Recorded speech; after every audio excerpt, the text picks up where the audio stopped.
Hey, Closet Busters, come on and gather around. It's time once again to kick down those closet doors of life. We're here to escape our BS, explore our fears, and elevate our self-expression. I'm your host, Rick Clemens, bold move expert and coming out coach, and I'm going to take you to the party, the pulpit, the wake, and back to the party of living your life uncloseted. So come on, grab hold of yourself and get ready to step out, step up, and step into living your truth as we explore more stories, tips, and tricks for living your life uncloseted. Now let's get to the show. Hey, Life Uncloseted family. It is time once again for Life Uncloseted, straight from the closet. Yes, I've actually stepped out of the wine closet and I'm recording in my actual closet because, well, it's a little bit warmer upstairs these days, but enough about that. Today, we're going to go from the White House to, well, what I call the White House beyond. So a friend of mine that I got to know over the past few years, he used to work in the White House. And I just want you to imagine at 23 years old, you get this gig and you know what? You didn't get it because you knew somebody. You didn't get it because your family had money. And you sure the heck didn't get it because you were going to some Ivy League school. What you did it was because, well, you just knew how to go out there and network and make connections and not just slimy connections like, hey, because I know you, can you do me a favor? No, he did this because he stepped out. He made some pretty bold moves and he uncloseted himself into saying, you know what? Relationships really do help. Every kind of relationship. And now he has stepped beyond. He has gone into his own world of like relationship building, and done beautiful things, not only for himself, but for others. And he's got a great company called Rise 25 that I want to talk about. And the reason I wanted to have John Corcoran on was because he just is one of those guys that is the essence of making relationships work. And I think John and I met each other about 4 years ago. And from the moment I met him, we started doing this relationship thing and he drove the cart. And then I started going, wow, this guy really does walk his walk and talk his talk. And that's why I wanted to bring John on to Life Uncloseted today. So welcome to the podcast, John. Glad to have you here, buddy. Yeah, Rick, thanks for having me. I'm honored. Yeah. So it has been an interesting journey for me to kind of get to know you and watch and then know that, wow, you were once working in the Clinton White House and all this sort of stuff. But before that whole Clinton thing, were you already kind of like figuring this out as a young guy that, hey, relationships really is where it's at? Or was that something that kind of came along about that time? You're like, oh, the light bulb went off. When did you really get that relationships is what makes your world go round? Well, I got it, unfortunately, in kind of a painful way. So when I was a kid, my father worked in journalism. Mm-hmm. And he actually lost his job 3 separate times when I was growing up. And each time my family had to move basically across the country from one community to another, you know, leaving behind family and friends. And, right. And it was always a really tough adjustment. And I realized that, you know, it was challenging because he didn't have the connections that where he could just turn to someone and say, okay, you know, I lost my job. I need a new job, you know? Right. And so it was always a struggle. Many months would go by. My mother would work as much as she could to put food on the table, that sort of thing. Mm-hmm. And it was a painful experience. So during my high school years, I just figured there needs to be a better way. And I really was a student. I devoured a lot of different autobiographies and biographies of different successful people in different industries. And I found that universally, really across the board in different industries, whether it's, you know, athletics or musicians or entrepreneurs or you name it, people put a premium on their relationships. And whether it's Oprah Winfrey or Richard Branson or you name it, some famous achiever, they put a lot of effort into building relationships. And so I just applied that to my life. And as you said, that's how I've had some amazing opportunities, like being able to work as a writer at 23 years old and in the Clinton White House, as a speechwriter to a governor of California, as run my own boutique law practice. All those things are because of putting relationships first. Why do you think a lot of people, and I'm not going to say they don't put relationships in that first position, but they kind of like, yeah, I know you, that you know me, and they don't really leverage it. Why do you think a lot of people don't leverage relationships more? Well, there's a couple things. I mean, I think one, people, rightfully so, they're thinking about what can I get, right? Mm-hmm. But they think that that means that they need to approach everyone first by asking for something. And that just doesn't work really well, you know? And then the other thing is just you need to make it a habit. I mean, we all get busy with our lives, and I'm guilty of this. You get busy and you don't do as much relationship building as you'd like to do, proactively building relationships, and then you don't do as much building relationships with the people that you already have relationships with. And oftentimes I'll ask people, you've got these critical relationships and you just forget to keep them strong. Mm-hmm. Everyone makes this mistake, And then another important piece is also just a way to manage all these relationships, because we just end up getting to know more and more and more people. And it's challenging to keep in touch with that many people. And you have to shift different styles, different strategies. You can't go for, honestly, you can't write handwritten notes to every single person in your network on a monthly basis, Exactly. if you want to grow your network. But the fortunate thing is that there are tools available to us, like marketing automation tools and social media, that allows us to really connect with and keep in touch with an amazing array of people. And so I just try and leverage those and use those to keep in touch with a lot of people.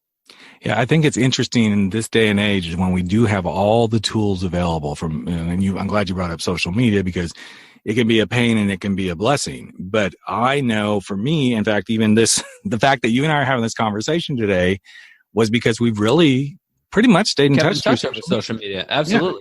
Yeah. And we, I watch what's going on with your family and, your kids and vice versa. And then going, oh, wow, he's doing some stuff with his business Rise 25 and all these things. And yeah, John and I don't talk on a daily basis, but a couple, 3 times a year, we'll have like quick conversations via social or something like that. And then we know where we're going. And it doesn't have to be slimy, people. It can be, hey, how you doing, John? What's going on? How's the newborn? It's like, people really appreciate just, hey, you actually are paying attention. And I think a lot of people make the first mistake, which you already brought up, is what can I get out of this? What can you do for me? And that's the quickest way to actually ruin any kind of relationship, is always to be about me, me, me, me, me. So, right. Yeah. And social is amazing because, you and I met at a conference, right? Yep. But then we also knew a lot of people in common. And you can keep in touch using these different social platforms with, people that you met from all different walks of your life. Maybe you met them at a conference. Maybe it was a neighbor from college. Maybe it was a neighbor that you live next to. Maybe it was a colleague. Maybe it was an old client. And you can keep in touch with so many people in a way that you never could before. It used to be like phone, mail, and a Christmas card once a year, and like, it's not a great way to keep in touch with a lot of people. But, a lot of people struggle with how to use it in a way that's appropriate and that's, reflective of who they are. I just think you use social media. Social media should be a reflection of who you are offline. Absolutely. And I'm glad you brought up the whole Christmas card thing, because my husband and I were talking about this year. It was like, we were so amazed at how few Christmas cards we got this year. And it was like, is this becoming something that's kind of gone to the past? We sent out to our typical group, but even as I was going through it, I'm like, I'm not going to send one here. And I thought, okay, why am I not doing that? Well, mostly because I know a lot of those people I'm actually interacting with more online and having regular conversations in that way. Right. Which doesn't mean sending Christmas cards is a bad thing. It's just, I think we're definitely shifting much more. And again, it can be a curse or a blessing, depending on how you want to look at it, as you learn to do these different connections through different means. Yeah. I certainly hope that the people that I would, the 50, 100, 200 people, whoever you'd be sending Christmas cards to, I didn't send one this year. I haven't sent them before. I haven't sent them in a couple of years. But, I certainly hope that the people who I would send them to, that I'm more connected with them because of social media than I would if I sent them a card once a year, Yep, I agree 100%. And what I find interesting is the more I keep looking at those sort of things, there are only certain times that I'm like, okay, I really want to go to the personal touch, but then I'm like, well, what does the personal touch mean? Maybe the personal touch would be, hey, can we hop on the phone and just have a chat? They might appreciate that a whole lot more than, okay, I just sent them a handwritten note. Somebody that I know likes the handwritten note thing, I'm going to really dial in. I think this is kind of the basis of a lot of what you do when you're talking about how do you create the relationships. You are really good, and I noticed this right after we met, of like dialing in and going, okay, what do I need to know about this person to keep the relationship alive so that I can learn more about Rick. And I remember the first time you asked me about how my husband George was doing, and you didn't just say, how's your husband? You said, how's George doing? I was like, wow, and it's these things that I think most people are starting to miss is where's the detail? Where's the detail Right. in the relationship?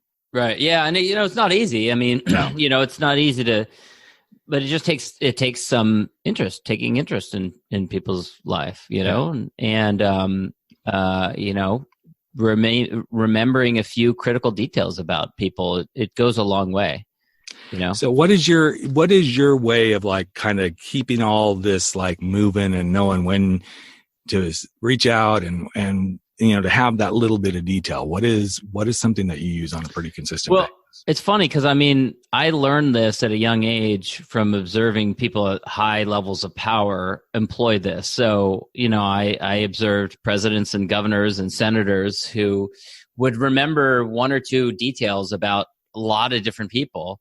When I worked in the White House, we had to keep tabs of what the president was saying. So we would read his speeches or watch his speeches. And we also would get copies of all his outgoing correspondence. So we'd see these notes that he would write to old family friends and people that he knew for a long time, political donors, supporters, that sort of thing. Yep. And, he would just like sprinkle in little details about them. Or I'd see him on a rope line saying something. And I saw governors do this. I was around a lot of other presidential candidates, people who ran for president. I was around Barack Obama before he ran for president, and I saw them do this. They would just mention one little thing, and then see it light people up, just completely light them up. When someone of significance remembers that, it just makes such a big difference for them. But guess what? You don't have to be president of the United States or running for president in order to employ this strategy.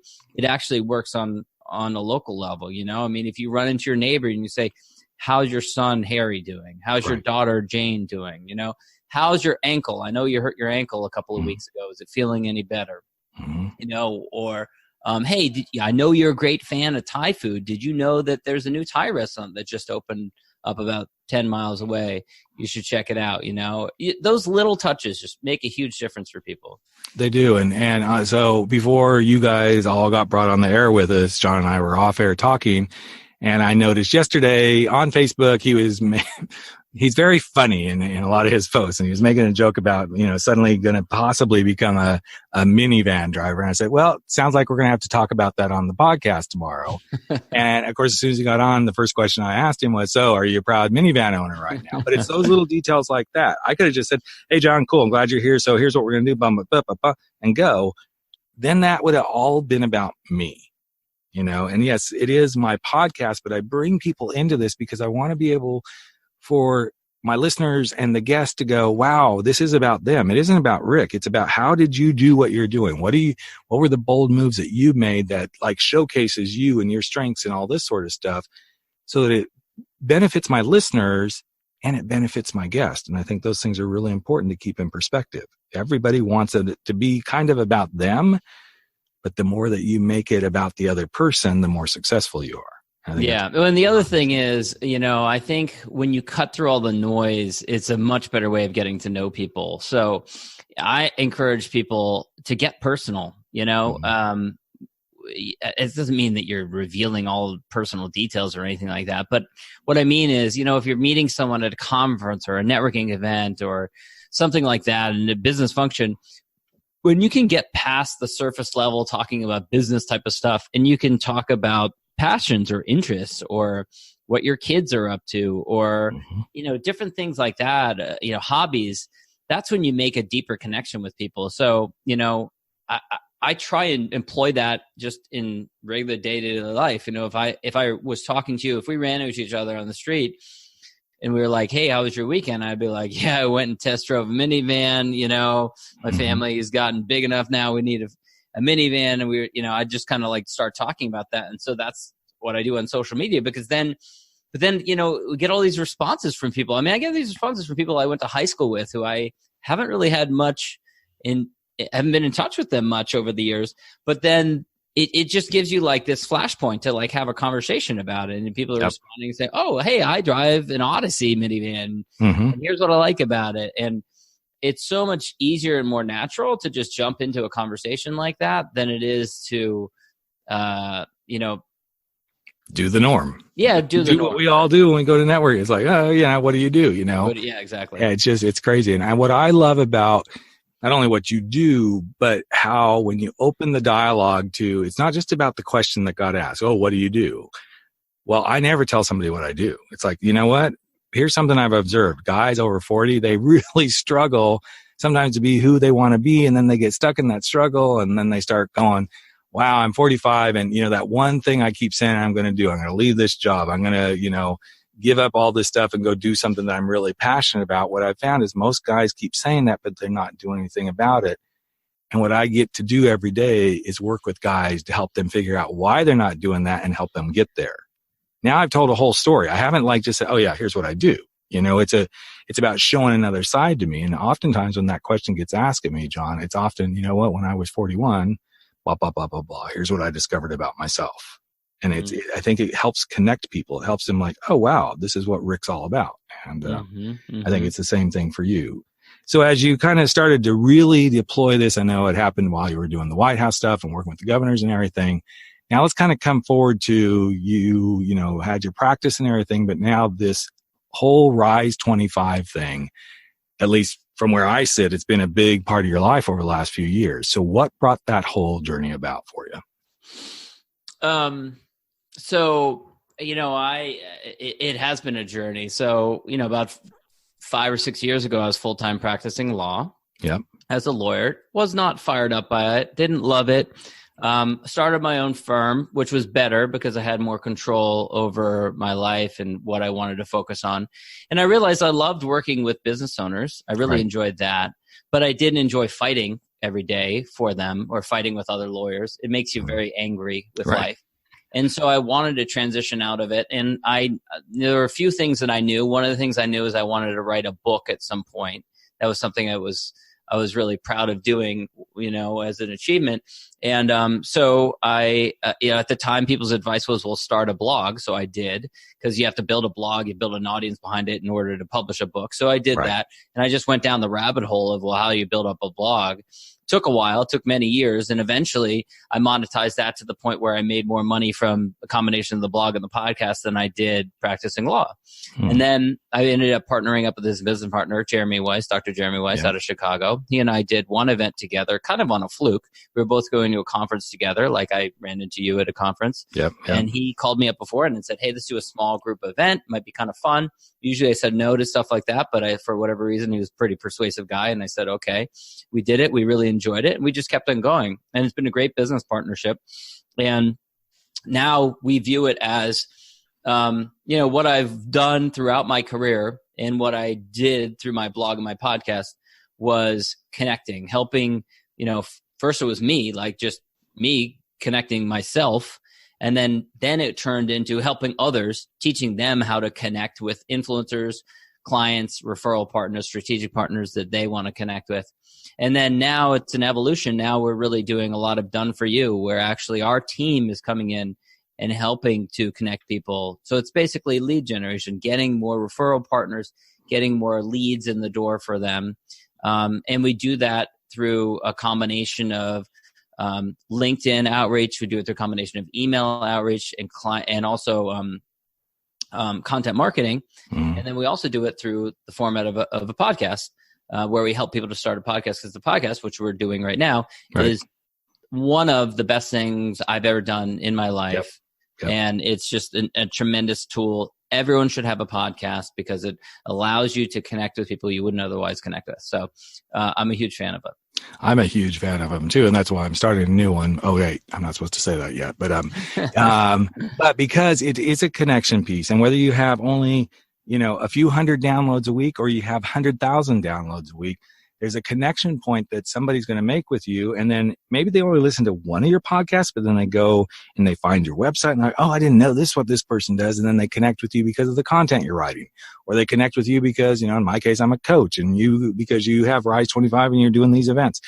It's about finding where the connection pieces are, and then again, creating the relationship from that connection piece. And I think a lot of people, again, I think they miss that you don't have to have some huge, wonderful way to make a relationship happen. You just got to show up. And I think too many people think, I got to have this, and then I got to have this, and then I'll be ready. You just got to be open, and you got to put yourself in that space of, I'm really genuinely interested in you. That's the best thing you can do, is just taking interest in other people, and the other thing that the podcast does, which, by the way, you can also do in the form of just interviewing someone and publishing it in some other medium. It doesn't have to just be audio. If you like video, you can do video. If you like writing, you can create an article. But taking interest in someone and then giving them publicity, giving them exposure. And you don't have to have a tremendous audience in order to do this. Just the fact that you take the time to give someone exposure, put them on a pedestal, ask them questions, take interest in things that they're doing. It goes a long way. And then through the principle of reciprocity, that person then is compelled. They want to repay the favor. So they're going to look around, okay, what can I do for this person? So, it ends up being, it works out well. One of the best pieces of advice I ever got was, if you show up to a conversation interested, more than likely the person will walk away saying, that was an interesting person.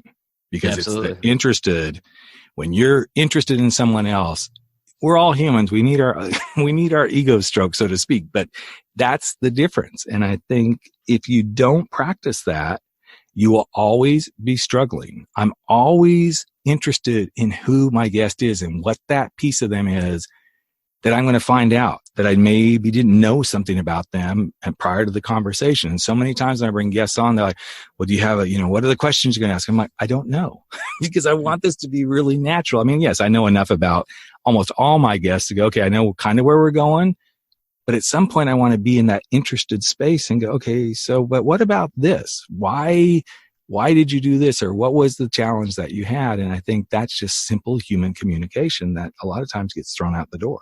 Yeah, that's so true. It's so true. Yeah, just taking an interest in people, and it's not, a lot of times people go the other end of the spectrum. So they think like, then if I take too much interest, or if I'm pursuing too much, then I'm stalking them. You hear that sometimes, that term, I'm stalking them, which is rarely ever the case. Most of the time, people just don't do enough in order to pursue the people that they're interested in. And I actually encourage people, I think, that you should create what I call your conversations list, which is a list of the 50 people who you want to connect and deepen a relationship with over the course of the next year. And these could be people that you haven't met at all. It could be people that existing clients. It could be existing referral partners. It could be people that you know already, longtime friends, but be deliberate, be intentional, have the people in mind that you want to, build a deeper relationship with. And, as long as they're aligned with the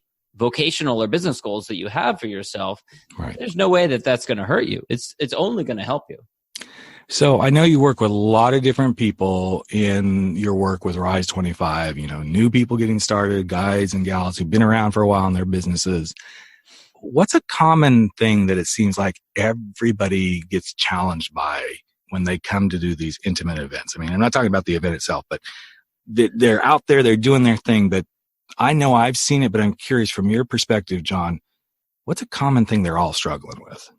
You mean when people do events like we? No, when they come like to Rise to like get the help from you guys, is there a common thread of stuff they're struggling with? Yeah. I think it's really, they struggle with the idea of sometimes people struggle with narrowing a focus, like having a clear type of person that they're going after. Yep. If that's not the case, then another big problem is figuring out a way, and this is a totally legit, challenge, figuring out to outreach to people in a way that's not sleazy, not smarmy, and not salesy. And so a lot of times people just don't know what to do, especially in a way that is scalable.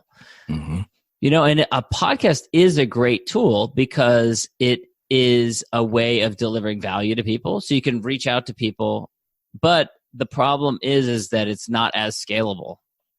So because you can only do however many you do a year, I mean, I do one a week, so that's 50 a year. Well, you can't really break beyond that number, unless you do 2 a week, Or unless you do 7 days a week, and who wants to do that? I mean, there are people that are doing them, but right. It's it gets exhausting, right? Yeah. That sort of thing. So, there are other ways you can do it. First of all, it doesn't need to be perfect. So, doing 10 people a year is better than nothing. Right. Right. But what we've started doing is we've started using writing to supplement that. Mm-hmm. So we also write articles. Mm-hmm. So we've done this in different niches and this is what we do for clients as well, is we will combine the outreach with writing an article which profiles the person alongside their respected peers. So it's highlighting their thought leadership.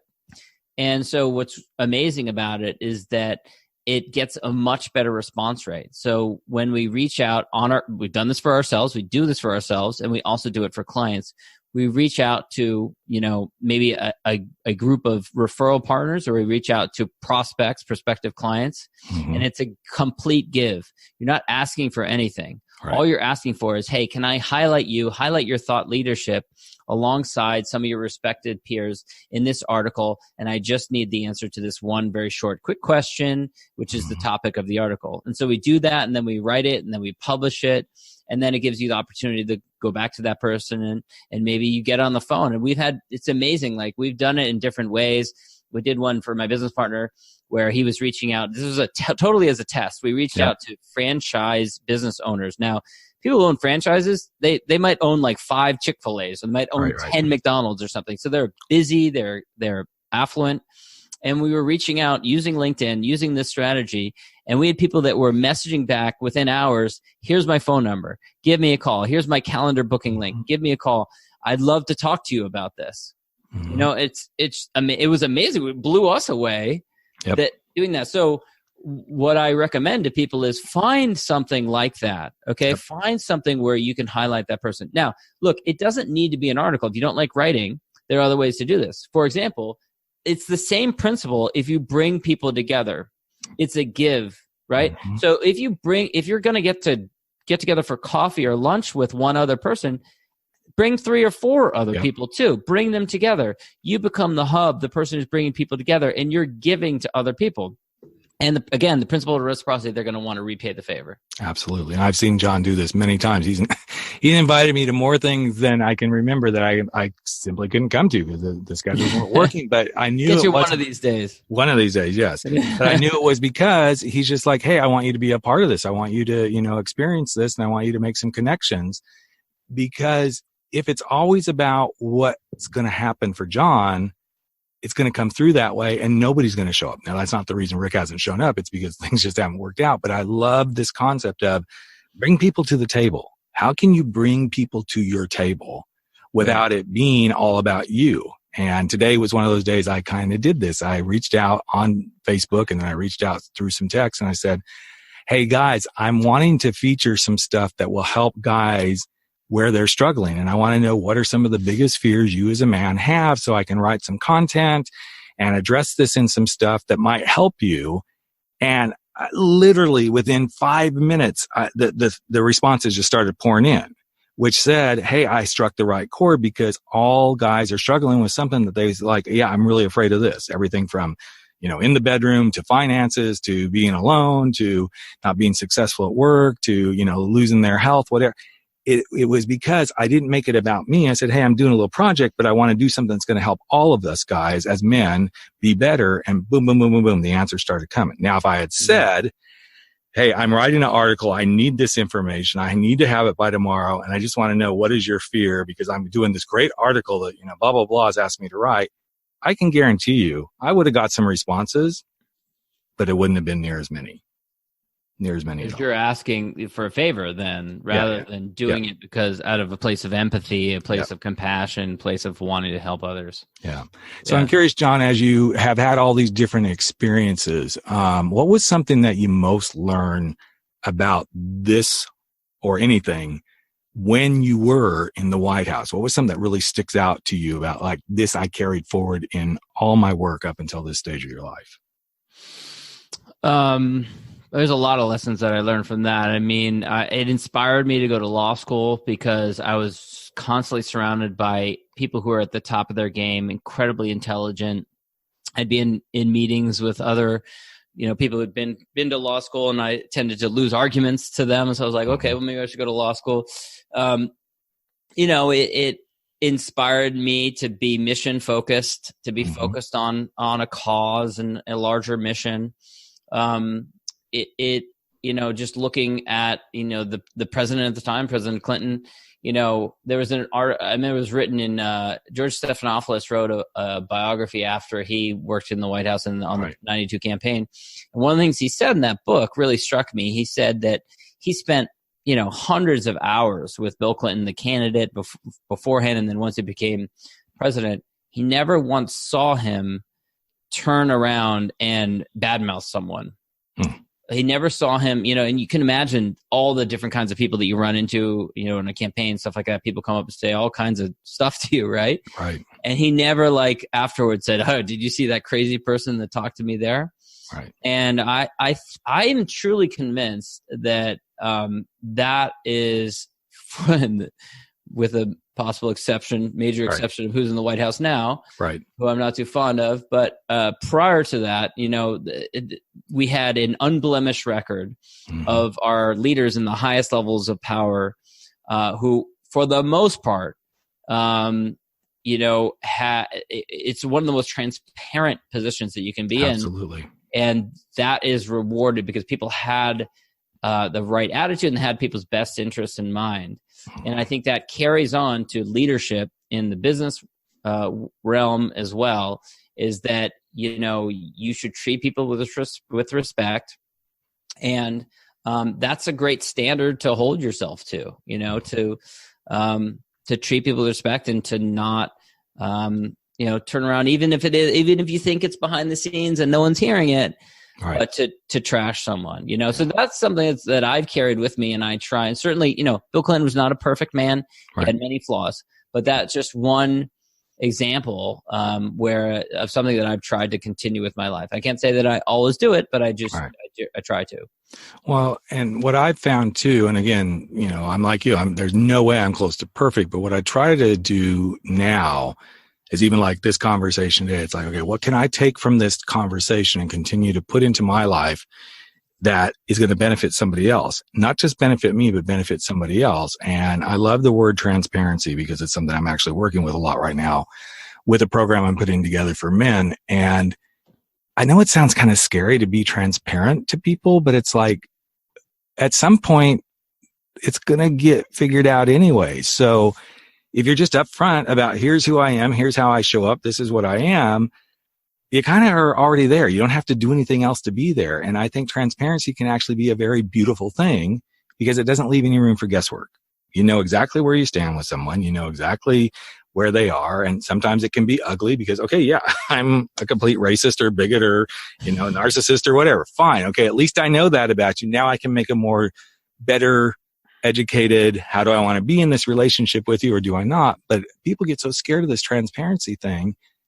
But when you're transparent, kind of goes back to the interested and interesting. When you're transparent, I think it attracts people to you and you can build better relationships because people then know who you really are versus this false, bravado of who we might think we're projecting out. And I often say this on the podcast. I think it's a perfect place to say it again. If you're pretending to be someone you're not, and the person you're talking to is pretending to be someone they're not, guess what? We're having a pretend relationship because nothing in this is real. Right. And we move through life in that way as people, and then lo and behold, we don't really have any true relationships. So, right. So anything on the horizon, man? Or you go ahead. Yeah, I mean, I respect authenticity. I respect people that are reflection on and offline, who are just honest to who they are as a person, even if I don't connect with that. I mean, just that, people who recognize who they are and have awareness of that and don't try and varnish it in some other way. I think that's very commendable. People that can do that, and I've always taken a lot of interest in different areas, gone through different types of careers professionally. And even when I was a kid, I was interested in different careers and, but something's always been interesting to me about people who just knew who they are and knew what they want to do. And then that was it, because that's not really been my experience, you know. Mm-hmm. But and you're that's right. What's important is to be that. I believe it's important, just simply because then there's no guesswork here. You're just, and it doesn't mean you have to like them. I'm like you. It's like sometimes somebody can be really transparent. I'm like, okay, not my cup of tea, but at least I know that, rather than, oh, now I'm suddenly figuring this out about you. That actually makes it worse. I'd rather know it up front. And I know that's not for everybody to know up front, but, and I'm not saying lay everything out on the line, but one of my clients is like, so what you're saying is I just need to tell this person that I want to date. I said, that's not what I'm saying. Don't go 100% in on the first date. It's like, just don't put stuff out there that will cause somebody to come back and go, but that's not who you said you were. You know, it's kind of like walking that fine line, so to speak. So, right, the authenticity piece. So, yeah. Anything new coming up? Any, big stuff coming up, or this is going to be? I mean, so my family expanded by a kid recently. So we got 4 now. We had a daughter, so we went from 3 boys, and we added a girl, which is awesome. And so, it's required some rejiggering with our professionally. You know, we did probably like 10 or 12 events last year, and there's no way we're going to be able to keep up that pace this year. Mm-hmm. So, we've got 2 that are coming up in the next month and a half. And I still do enjoy doing, events and going out to events and hosting people, especially for dinner parties, and we do, food tours and fun stuff like that, and VIP receptions. Right. But yeah, I mean, you constantly have to be evolving and changing and looking for new opportunities. And so, that's what we've been doing. And it's been fun because my business partner and I have been podcasting for, between the two of us, about 15 years combined. Wow. And we never intended to then go out and turn that into a business, but it has become a portion of our business. I've been helping people with creating a podcast. So it's fun when you get to do something that you believe in and that you personally really benefited from. And you can say with conviction that this is something that you really should be doing. I'm not selling them something that I've never experienced before. I'm selling them something that I truly believe in and that I think they should be doing. So that's really gratifying right now, is being able to work on that. And I think those things are really important when you can dial into that piece of you that says, this really aligns with who I am and how I want to show up in the world. That's another way of really creating relationships, because people can see that stuff. They can see somebody who's feeding them a line of crap and somebody who's like, oh my gosh, yes, this person is so totally into this. This is what they live and breathe. They enjoy it. Right. And then that's what creates the relationship. And I think that was one of the things that, even in the brief moments that you and I met initially, whatever it was been now, 4 years ago in San Diego, it was like, okay, this is genuine. This isn't just like, this is some really good stuff here. And I know I've watched you, you've watched me, and we keep watching what each other's doing and going, okay, well, where do we intersect and where can we bring this all together? And I think that's the beauty of relationships as well. Yeah, that's what's so great, is that, then in this world we can cross paths again, exactly. Especially, we're both in California. Yep. We both, run in kind of similar digital marketing types of circles, podcasters, all the things in common in that regard. So, it's nice to be able to cross paths with people throughout the year in those ways. The last question before we wrap this sucker up: if you could give somebody some piece of advice other than what you've already done, if they're struggling to really create a relationship with someone, what's something you'd tell them to do? Well, in addition to interviewing them, that's a good thing to do. Just look for ways to be of service and to be assistance to them. And it's easier than ever before. I laugh when people say, well, how do I know what I could help them with? Or, people legitimately, they say, like, I feel like I don't have enough value for that person. Well, everyone is looking for something. Everyone could use help with some particular thing. It doesn't matter how high up you are. So look and see if you can figure out what that is. It might be something for a family member. It might be they need a recommendation for a hire or something like that. Or maybe you can just connect over the shared mutual interest, and you can tell them, maybe they're the world's largest Star Wars fan. You can did you know that the next movie is going to star so-and-so, and they didn't know that. And then boy, you've blown their mind, right? Right, exactly. So, it could be something like that. So look for ways to deliver value to the people who you'd like to build relationships with. Don't think first of what you can do for yourself. Think first of what you can do for them, and that will always serve you well. Yeah. And so like John doesn't even know this, but I'm like the master car buyer. I always get the best deals and I find the greatest things. Go. I just bought my daughter a car 2 weeks ago, walked in. I'm like, okay, this is a pretty good deal, but let's see. No, I think I want that one because that one was the service car. It only had 4,000 miles on it. I got him to come down to the same exact price as the other one. Nice. And I don't know. I don't know why. I hate car buying, but I always tend to get these really amazing deals. Oh man, you need to come with me. So yeah, I think I need to make a trip up to the Bay Area and help John, find that really cool dad minivan so he can like totally rock it with all the kids. All right, bro. So hey, thanks for being here, being a part of Life Uncloseted. I so love how you shared so much of this because I think for most people, one of the best ways to uncloset your life and make some bold moves is to really, truly lean in to the relationships that you have and that you can build to come out of whatever that closet is you come out of. So thanks again for being here, John. I so appreciate you, man. My pleasure, Rick. Thanks for having me.